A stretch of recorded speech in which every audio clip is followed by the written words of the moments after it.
Support చేసిన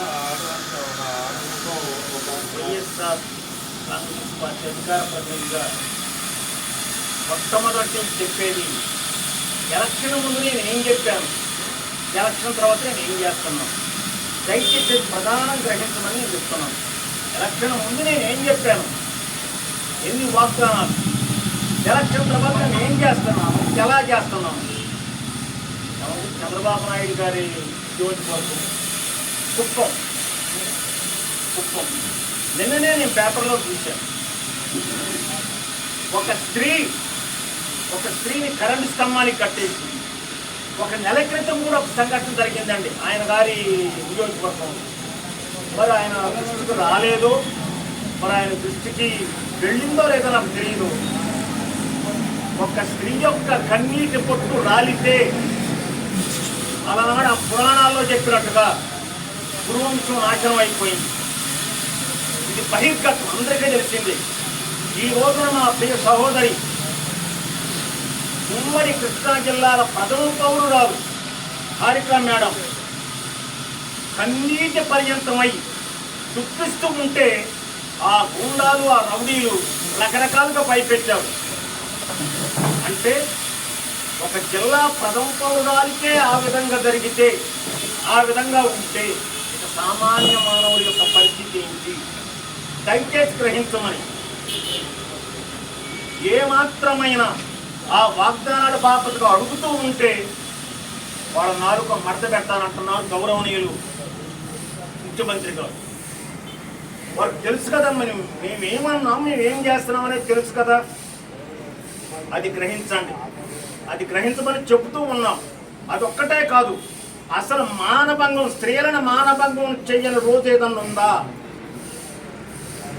ఏ రోజైనా సరే ఉందా? మరి పవన్ కళ్యాణ్ గారు దీనికి సమాధానం చెప్పాలి. వారు మాట మాట్లాడితే ఒక ఆడపిల్ల మీద చెయ్యేస్తే వాడికి అదే చివరి రోజు అని చెప్పారు ఆయన గారు. మేము అప్పుడు సంతోషించాం, ఓహో బ్రహ్మాండంగా చేస్తారు అని. అసలు ఈ రోజున ప్రతిరోజు ఏదో ఒక చోట, ఏదో ఒక ఊళ్ళో మానభంగం జరుగుతూనే ఉంది. దయచేసి ఇది కూడా గ్రహించమని అడుగుతూ ఉన్నాం.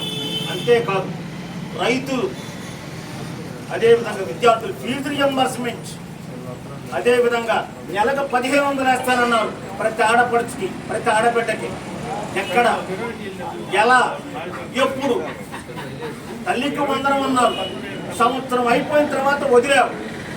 ఒకరికి 13,000, ఒకరికి 9,200, ఒకరికి 10,000, ఒకరికి 8,400.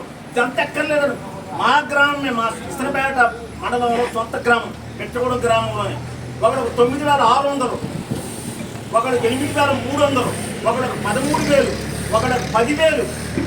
ఏమిటిది?